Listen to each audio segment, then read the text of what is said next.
이 강의는 난라이트 총판인 유쾌한 생각의 후원으로 시작할 수 있게 되었습니다. 1인 영상 제작자들에게 늘 도움을 주시는 유쾌한 생각에 감사를 드립니다. 안녕하세요, 왼손입니다. 그동안 저와 함께 영상 제작의 기초 과정들을 배워보셨을 텐데요. 오늘부터는 조명의 기초에 대해서 한번 시작해 보려고 합니다. 이 조명 강의는 대략 10강 정도로 준비를 했고요. 아주 기초적인 이론부터 차근차근 배워볼 예정입니다. 뭐든지 이론만 제대로 알고 계시면은 그 다음부터는 여러분의 센스에 따라 응용하시면 되기 때문에 이 기초 강의를 잘 배워두시면은 여러모로 도움이 되리라 생각이 듭니다. 다만 한 가지 주의하실 것은 늘 그렇듯이 이 조명 강의는 제 나름대로 현장에서 혼자서 익히고 배운 것들을 이해하기 쉽게 제 나름대로 정리한 것들이니까 다른 정규 조명 과정들과는 내용이 다를 수도 있습니다. 또한 이미 유튜브에 다른 감독님들께서 조명 강의를 하신 영상들이 있으니 함께 보시면 더 알찬 공부가 될 수 있을 것 같습니다.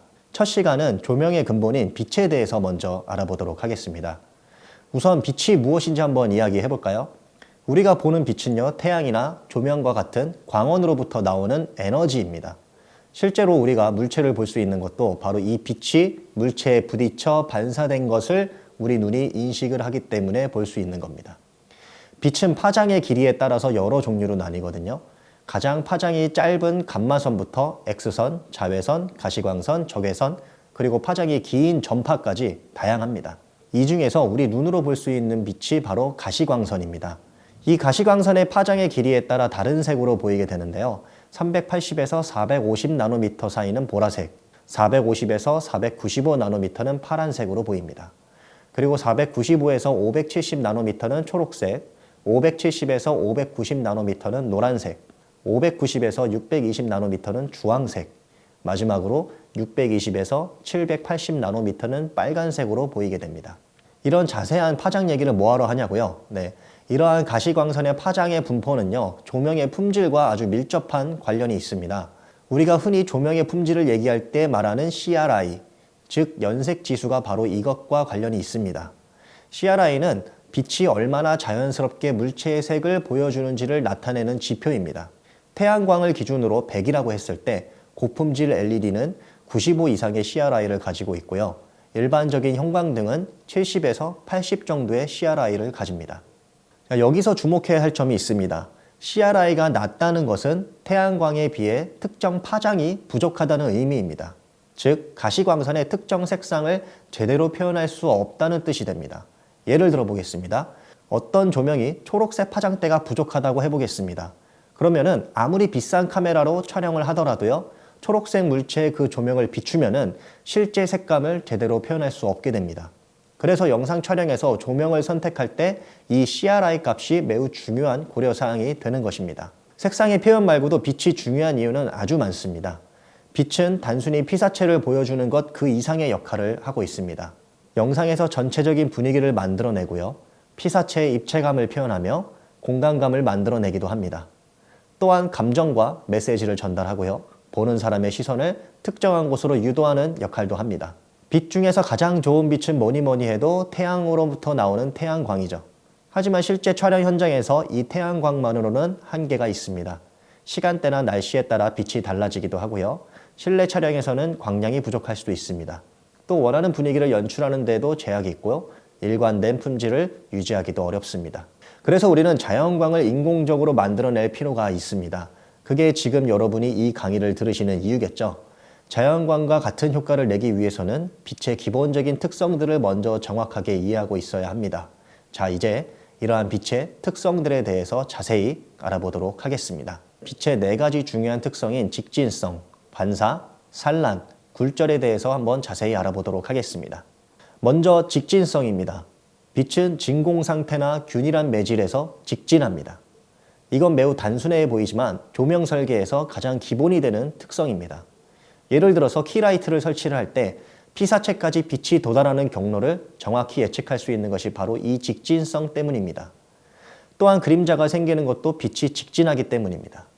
스포트라이트로 날카로운 그림자를 만들 수 있는 것도 바로 이런 특성 때문입니다. 두 번째로 반사에 대해서 한번 알아보겠습니다. 반사는 빛이 물체의 표면에서 튕겨나가는 현상을 말합니다. 반사에는 2가지 종류가 있는데요. 정반사와 난반사가 있습니다. 정반사는 거울이나 물처럼 매끄러운 표면에서 빛이 한 방향으로 반사되는 현상이고요. 이때는 입사각과 반사각이 동일하게 나타납니다. 난반사는 빛이 종이나 벽처럼 표면이 고르지 않는 물체에서 여러 방향으로 반사되는 현상을 말합니다. 여기에서 중요한 것은 난반사는 표면에서만 일어나는 현상이라는 점입니다.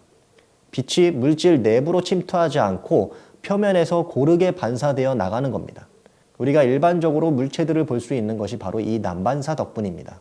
세 번째는 산란입니다.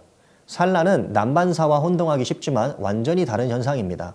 산란은 빛이 매질을 통과할 때 매질 내부의 입자들과 부딪히면서 여러 방향으로 흩어지는 현상을 말합니다. 즉, 빛이 물질 내부로 침투한 다음에 일어나는 현상이죠. 실제 촬영 현장에서 예를 들어볼까요? 은색 반사판은요, 정반사에 가깝습니다. 흰색 반사판은 난반사를 일으킵니다. 반면 우리가 자주 사용하는 디퓨전 필터나 실크는요, 바로 산란을 이용한 도구입니다. 안개 낀 날 빛이 부드럽게 퍼지는 것도 바로 이 산란 현상 때문입니다. 촬영을 할 때 이런 차이를 이해하는 것이 중요한데요. 예를 들어 강한 직사광선을 부드럽게 만들고 싶을 때 흰 종이로는 원하는 효과를 얻기 어렵습니다.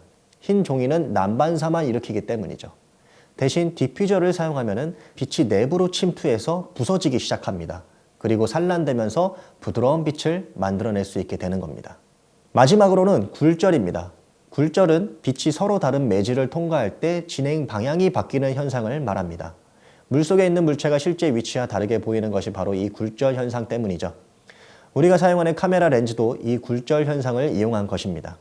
프리즘이나 렌즈를 통과할 때 빛이 굴절되면서 특별한 효과를 만들어낼 수도 있습니다. 이러한 빛의 특성들은 실제 촬영 현장에서 단독으로 나타나기보다는 복합적으로 작용합니다. 예를 들어 실크 디퓨저를 사용할 때는 표면에서 난반사와 내부에서의 산란이 동시에 일어나고요. 유리를 통과하는 빛은 굴절과 반사가 동시에 일어납니다. 이런 빛의 특성들을 이해하는 것이 왜 중요할까요? 우리가 원하는 장면을 연출하기 위해서는 빛을 컨트롤해야 합니다. 예를 들어 부드러운 빛이 필요할 때는 산란 현상을 이용해야겠다. 빛의 방향을 바꿔야 할 때는 반사를 이용해야겠다. 어떤 특정한 효과를 내고 싶을 때는 굴절을 이용해야겠다. 이런 식으로 우리가 응용을 할 수 있기 때문이죠. 또한 촬영 중에서 예상치 못한 문제가 발생했을 때도요. 이러한 특성들을 이해하고 있는 사람이라면 그 원인을 파악하고 해결 방안을 찾을 수 있기 때문에 아주 중요한 특성들이라고 볼 수 있겠습니다. 다음으로는 빛의 중요한 특성인 색온도와 색상에 대해서 한번 알아보도록 하겠습니다. 색온도는 빛의 색을 수치화한 것으로 켈빈이라는 단위를 사용합니다. 이것은 흑채라는 이상적인 물체를 가열했을 때 나타나는 빛의 색을 기준으로 하는데요. 재밌는 것은요, 색온도가 높을수록 차가운 색을, 그리고 낮을수록 따뜻한 색을 나타낸다는 점입니다.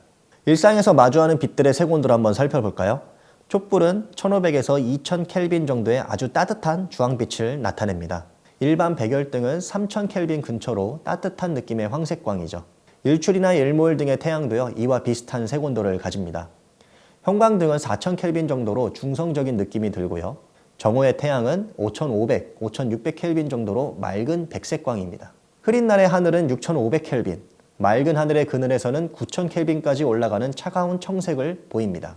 이러한 빛의 색온도는 단순한 수치가 아니라 우리의 감정과 깊은 연관이 있습니다. 우리가 특정 색온도에서 특정 감정을 느끼는 것은 우리의 경험과 밀접하게 연결되어 있기 때문입니다. 우리는 살아오면서 수많은 경험을 통해 특정 빛과 특정 감정을 자연스럽게 연결지어 왔습니다. 예를 들어볼까요? 우리가 촛불을 보면서 따뜻함과 아늑함을 느끼는 것은요, 실제로 촛불 앞에서 경험했던 따뜻한 순간들 때문입니다. 가족과의 생일 파티나 정전 때 촛불을 켜고 둘러앉아 이야기를 나눴던 그런 경험일 수도 있습니다.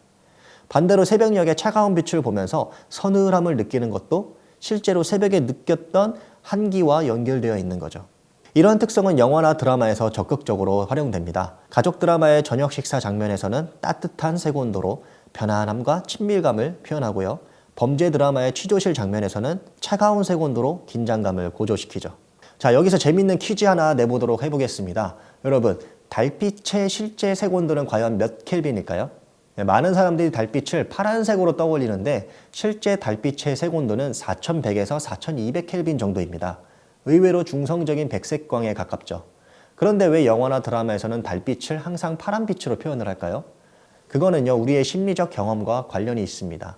달빛 아래에서 느끼는 한기와 신비로움, 그리고 밤이라는 시간이 주는 차가운 감성을 표현하기 위해서 보통 6500에서 8000 켈빈 정도의 차가운 청색조를 사용합니다. 실제 물리적인 색온도보다는 우리가 그 상황에서 어떻게 느끼느냐, 그 느끼는 감정을 표현하는 것이 더 중요하기 때문입니다. 이러한 색온도의 특성을 잘 이해하고 있으면요, 우리가 원하는 감정과 분위기를 효과적으로 만들어낼 수 있습니다. 예를 들어 로맨틱한 저녁 데이트 장면을 찍는다고 해볼까요? 달빛이 비치는 공원 벤치 장면이라면 차가운 청색조의 주조명으로 달빛의 분위기를 만들면서 동시에 낮은 색온도의 보조 조명을 활용해서 로맨틱한 따뜻함도 더해줄 수 있습니다. 하나 중요한 점은요, 우리 눈은 어떤 조명 환경에서도 흰색은 흰색으로 보는 놀라운 적응력이 있지만 카메라는 그렇지 못하다는 것입니다. 그래서 촬영할 때는 항상 화이트 밸런스를 체크해야 하고 내가 원하는 감정을 만들기 위해서 어떤 화이트 밸런스를 채택할 것인지 결정할 수 있어야 합니다. 우리가 쓰는 조명은 변화해 왔습니다. 데이라이트에서 바이컬러로, 바이컬러에서 이제는 풀컬러의 시대로. 빛은 단순한 조명이 아닙니다. 그것은 분위기를 만들고 감정을 전달하며 스토리를 완성합니다. 500W의 강력한 출력과 정교한 색조합, 대형 세트를 빛으로 물들일 수 있습니다. 이 조명은 대규모 촬영 환경에서도 그 성능을 유감없이 발휘하며 다양한 색상과 색온도를 통해 창작자에게 무한한 가능성을 제공합니다. 어디에서나 함께할 수 있는 휴대성과 카메라를 위한 완벽한 색 재현. 소형이지만 강력한 포르자 60C는 스튜디오부터 야외 촬영까지 어디서든 프로페셔널한 결과물을 만들어냅니다. 피부톤을 섬세하게 살려내며 휴대성과 성능의 완벽한 조화를 제공합니다. 직관적인 디자인과 유연한 설치 옵션으로 창작자의 아이디어를 한계없이 실현합니다. 다양한 색상 전환과 특수 효과는 창의적인 촬영에 최적화되어 있습니다. 풀컬러 조명은 단순히 색상을 넘어서 창작의 무대를 제공합니다. 색상의 제약 없이 감정과 이야기를 생생히 전달합니다. 풀컬러 조명이 특별한 이유는 단순한 색 표현에 머무르지 않습니다. 각기 다른 색상을 결합하여 무한한 분위기를 창조할 수 있으며 감정의 깊이를 시각적으로 표현하는 데 강력한 도구가 됩니다. 또한 단일 색온도 조명으로는 구현하기 어려운 창의적인 연출을 가능하게 도와줍니다. 극강의 효율성과 가성비는 RGB 조명에서부터 시작된다고 보시면 됩니다. 난라이트의 풀컬러 조명은 뛰어난 에너지 효율과 직관적인 제어를 통해 창작자의 작업 시간을 줄이고 결과물의 품질을 극대화시켜 줄 겁니다. 조명으로 완성되는 감동적인 이야기를 만들어 보시기 바랍니다.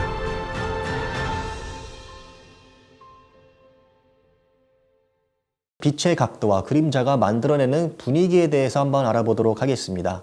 하루 동안 태양의 위치는 계속 변합니다. 이러한 각도의 변화가 우리가 보는 세상의 분위기를 어떻게 바꾸는지 한번 살펴볼까요? 새벽녘 태양이 막 떠오를 때는요, 수평에 가까운 각도에서 빛이 비춥니다. 이때는 아주 긴 그림자가 생기면서 극적인 분위기가 연출이 되죠. 물체의 질감이 아주 강조되고요. 그림자가 길게 늘어지면서 신비로운 느낌을 만들어냅니다. 오전이 되면서 태양이 점점 높아지고요. 그림자는 점점 짧아집니다. 아침의 빛은요, 여전히 사선 방향에서 들어오기 때문에 적당한 입체감을 만들어냅니다. 이때의 빛은 생동감 있고 상쾌한 분위기를 연출합니다. 정오가 되면은요, 태양이 머리 위에 오죠. 이때는 수직으로 내리쬐는 빛 때문에 그림자가 가장 짧아지고요. 입체감이 많이 사라집니다. 사실 정오의 빛은 영상 작업에서 가장 피하고 싶은 시간대인데요. 피사체가 평면적으로 보일 뿐만 아니라 인물 촬영 시 눈 주변과 코 밑에 그림자가 생겨서 좋지 않은 그런 얼굴을 만들어내기 때문입니다. 오후가 되어 태양이 다시 낮아지기 시작하면 점점 부드럽고 따뜻한 분위기가 만들어집니다. 특히 황금 시간이라고 불리는 일몰 직전의 시간대는요, 사선으로 들어오는 부드러운 빛이 아름다운 그림자를 만들어냅니다. 이런 자연광의 각도 변화를 이해하는 것은 인공 조명을 설치할 때도 매우 중요합니다. 예를 들어 아침 장면을 연출하고 싶어요. 그럼 어떻게 해야 될까요? 광원을 비스듬히 높은 곳에 설치해서 적당한 길이의 그림자를 만들어내고요. 황혼의 로맨틱한 장면을 연출하고 싶다면 수평에 가까운 각도에서 조명을 비추면 됩니다. 그림자의 특성도 함께 살펴보면 빛의 각도가 낮을수록 그림자는 길어지고 극적인 효과가 강해집니다. 반대로 빛의 각도가 높을수록 그림자는 짧아지고요. 드라마틱한 효과는 줄어들죠. 또한 그림자는 단순히 어두운 영역이 아니라 그 자체로 하나의 표현 요소가 됩니다. 긴 그림자는 신비로움이나 극적인 순간을 표현할 수 있고요. 짧은 그림자는 한낮에 긴장감 없는 일상적인 분위기를 표현할 수 있습니다. 영화나 드라마에서도 이런 특성을 잘 활용을 하는데요. 예를 들어 로맨스 장면은 황금 시간대 낮은 각도 빛을 즐겨 사용을 하고요. 일상적인 장면은 오전이나 오후에 적당한 각도의 빛을 사용합니다. 반면 정오의 빛은 주로 긴장감이나 불편한 상황을 연출할 때 사용되기도 하죠. 이렇게 빛의 각도는 단순한 방향이 아니라 장면의 분위기와 감정을 만들어내는 아주 중요한 요소입니다. 이제는 그림자의 기본적인 특성에 대해서 한번 알아보도록 하겠습니다. 광원의 크기는 그림자의 선명도에 큰 영향을 미칩니다.